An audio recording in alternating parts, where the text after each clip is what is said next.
খবর 24 সাথে আপনাকে স্বাগত। নতুন নতুন খবর জানার জন্য আমাদের চ্যানেলে চোখ রাখুন। নমস্কার, খবর 24 সাথে আপনাদের সামনে। বিগত কয়েক দশকে তত্তরিয়ে ছুটেছে চীনের অর্থনীতির বিজয়রথ। বারবারই তুলনা করা হয়েছে মার্কিন অর্থনীতির সঙ্গে, চলেছে জোর টক্করও। কিন্তু করোনাকাল এবং তার পরবর্তী সময়ে ক্রমেই হাতের বাইরে গিয়েছে বেজিংয়ের। যেন গোটা বিশ্বের বিষ নজরে পড়েছে ভারতের এই পড়শি দেশটা। ভেঙে পড়ছে দেশের আভ্যন্তরীণ অর্থ ব্যবস্থাও।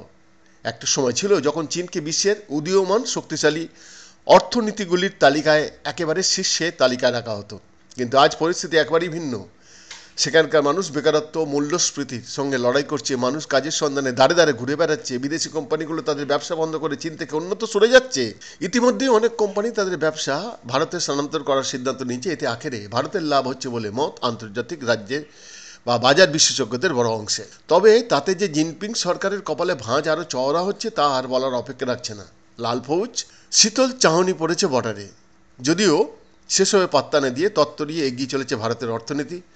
ভারতে বিদেশে বিনিয়োগ দ্রুত বাড়ছে। এই কারণেই একদিকে গোটা বিশ্ব যখন মন্দার কবলে, অন্যদিকে ভারত দ্রুততার সাথে উন্নয়নের কাজ করে যাচ্ছে। কিন্তু চীনে কেন এরকম পরিস্থিতি তৈরি হচ্ছে? কি করছে সেই দেশের সরকার? চীনের অর্থনৈতিক অবস্থার দ্রুত অবনতি হওয়ায় উদ্বিগ্ন বিনিয়োগকারীরা। বিদেশি বিনিয়োগকারীরাও দ্রুত তাদের অর্থ চীন থেকে তুলে নিচ্ছে। অনেক কোম্পানির কাছে তাদের কর্মীদের বেতন দেওয়ার মতো টাকাও অবশিষ্ট নেই বলে খবর। এই সমস্যা মোকাবেলায় সে দেশের সরকার অনেক গুরুত্বপূর্ণ পদক্ষেপ নিচ্ছে বটে। তাতে যে সবসময় কাজ খুব একটা হচ্ছে এমনটা কিন্তু নয়। সব থেকে বড় সংকট তৈরি হয়েছে রিয়েল এস্টেট খাতে। অনেক কোম্পানি রীতিমতো দেউলিয়া হয়ে গেছে। সেখানকার একটা বড় অংশের ক্রেতাদের কাছে ইএমআই দেওয়ার মতো টাকা নেই। তাতেই বেকায়দা পড়েছে এই শিল্পের সঙ্গে তাবড় সব সংস্থা।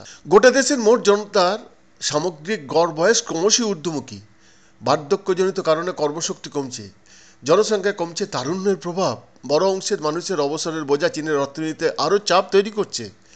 কারণ সরকারকে তাদের পেনশন দিতে হচ্ছে। বর্তমানে চীনে 16 থেকে 59 বছর বয়সী মানুষের জনসংখ্যা প্রায় 87 কোটি।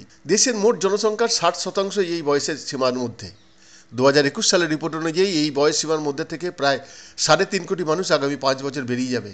এর অর্থ হলো আগামী দিনে চীনের কর্মশক্তি কমবে, পাল্লা দিয়ে বাড়বে পেনশনভোগীদের সংখ্যা। বৈদ্যনাথ দাসের রিপোর্ট, খবর 24/7।